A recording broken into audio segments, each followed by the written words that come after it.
अधिकार देना होगा, किसानों का अधिकार देना होगा, मुहैया करना होगा, पढ़े लिखे बेरोजगार लड़के लड़कियों को रोजगार मुहैया करना होगा। आज तो हम एक हैं, भागीदारी तय करना होगा, हिस्सेदारी राजनीति में देना होगा। अरे अंतिम पंक्ति में खड़े लोगों को राजनीतिक हिस्सेदारी देना होगा। देखिए, सबसे पहले तो हम आपको ये बता दें कि ये पार्टी का गठन साल 2018 में उत्तर प्रदेश के इलाहाबाद से शुरू हुई, जिसकी मान्यता बाज़ाब्ता पंजीकरण भारत सरकार निर्वाचन आयोग के द्वारा 2021 में हमको मिला है। आपको हम बताते हैं कि झारखंड प्रदेश में इसका एक सांगठनिक ढांचा प्रदेश स्तर के, इसके अलावा देश के अन्य राज्यों में भी ये संगठन खड़ा हुआ है। सवाल है इस बात का कि आज़ादी के बाद 26 जनवरी 1950 को जो गणराज्य इस देश में लागू हुआ, गणराज्य का मोटा मोटी शाब्दिक अर्थ है प्रजातांत्रिक देश, यानी गणों का जो है राज्य। तो गणों का राज्य कहने का मतलब है कि हमारे देश में जो तंत्र स्थापित है, ये प्रजातंत्र की पटरी पे जो शासन व्यवस्था स्थापित है, वोट पर आधारित है। बाबा साहब अम्बेडकर और संविधान समिति के सदस्य डॉक्टर रत्नप्पा कुमार एवं अन्य लोगों ने जो इस देश में एक वोट की मौलिक अधिकार का जो कॉन्सेप्ट दिया, जो इस देश के अंदर बसने वाले तमाम, चाहे किसी जाति, किसी धर्म, किसी प्रोविंस का रहने वाले जो भारत का वासी है, भारत का नागरिक है, उनके एक वोट का अधिकार उनको होगा। उनके द्वारा दिया गया वोट से जो जनमत आएगी, जनमत से जो बहुमत आएगी, बहुमत से सत्ता का स्थापना। राज्य में, देश में, संघात्मक राज्य में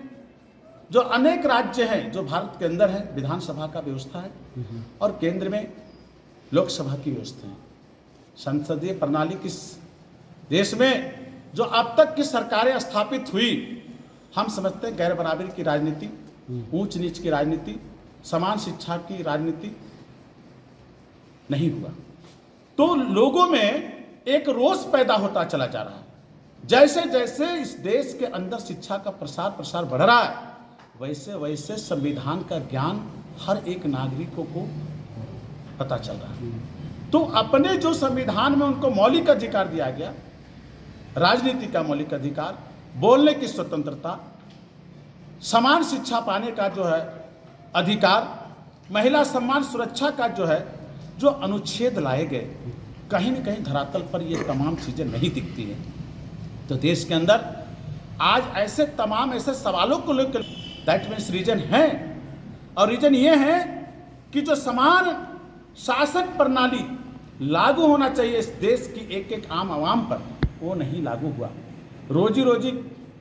रोटी के सवाल पर वैकेंसियाँ नहीं हैं। अगर वैकेंसियाँ हैं भी तो नियोजन नहीं है, क्योंकि राज्य सरकार, केंद्र सरकार इस बिंदु पर गंभीर नहीं है। मेरा मानना है कि इस देश का यदि सामाजिक व्यवस्था परिवर्तन की जिम्मेदारी राजनीतिक दलों को है, और जिन राजनीतिक दलों के नेतृत्व में इस देश में सत्ता शासन स्थापित हुआ, अगर उनके द्वारा समाज में क्रांति, रोजी रोजगार, राजनीतिक अधिकार, समान शिक्षा, किसान नीति, महिला समान सुरक्षा की नीति नहीं है, देश में क्रांति आएगा। भागीदारी पार्टी का ये मंच इस देश के तमाम ऐसे लोगों को राजनीति का अधिकार दिलाना चाहती है, जिसको सचमुच आज इस देश में वोट का अधिकार तो है, परंतु वो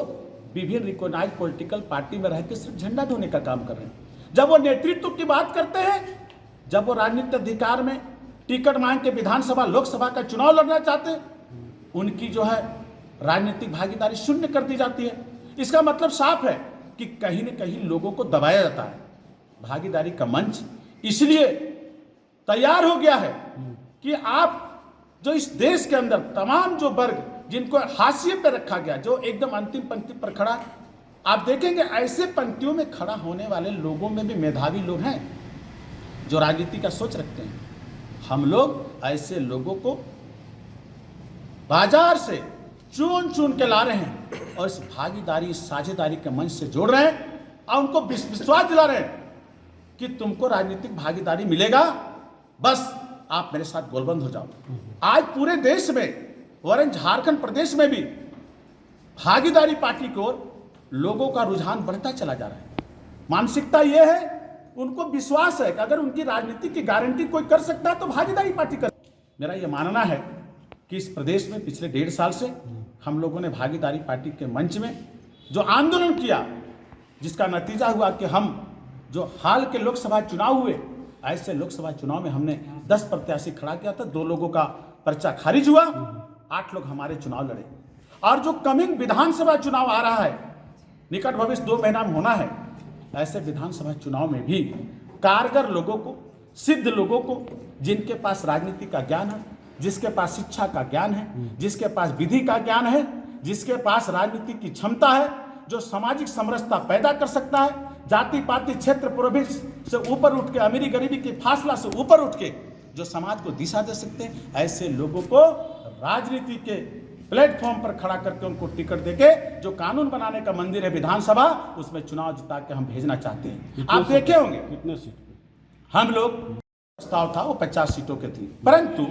हाल के दिनों में आप अखबार के माध्यम से, मीडिया के माध्यम से देखे होंगे कि झारखंड में एक तीसरा विकल्प, तीसरा मोर्चा के नाम पे एक संगठन का निर्माण हुआ, जिसका नाम है जनमत। जनमत के नेतृत्व में झारखंड नवनिर्माण महासभा का गठन हुआ, और उस गठन का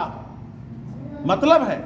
कि हम 10 लोग उसमें हैं, 10 राजनीतिक दल के लोग हैं। तो आपसी कॉमन जो हमारा विचार होगा, जो आपसी साझेदारी होगा, इस बिंदु पर हम तय करेंगे कि कौन दल कितने सीटों पर लड़ेगा। मोटा मोटी हम मान के चलते हैं कि हम चिन्हित कर रहे हैं, और झारखंड नवनिर्माण महासभा या जनमत जो नामक संगठन तैयार हुआ, जिसके चेयरमैन है सूर्यजोत सिंह बेसरा, मैं उसके कार्यकारी अध्यक्ष हूं। हम लोगों का नेतृत्व हम लोग चिन्हित कर रहे हैं कि कौन वो विधानसभा, वो घटक दल का में जिसका एक घटक भागीदारी पार्टी है, हम सब मिलके और चुनाव लड़ेंगे, 81 सीट पर लड़ेंगे। और हम जो यहाँ का बहुमत का जो आंकड़ा है 41, हम हर हाल में झारखंड में तीसरा विकल्प के रूप में बहुमत हम साबित करेंगे। पिछला 22 तारीख को झारखंड नवनिर्माण महासभा की बैठक थी, जिसमें कॉमन साझा हम लोगों ने किया है विचार का, और अभी 22 तारीख से दुमका के धरती फूलो झानो चौक से हम लोग जो है संकल्प यात्रा तीसरा मोर्चा का, चूंकि झारखंड के पास अगर कोई विकल्प है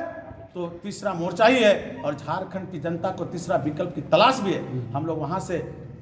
यात्रा शुरू करेंगे और लोगों को बताते हुए कि आप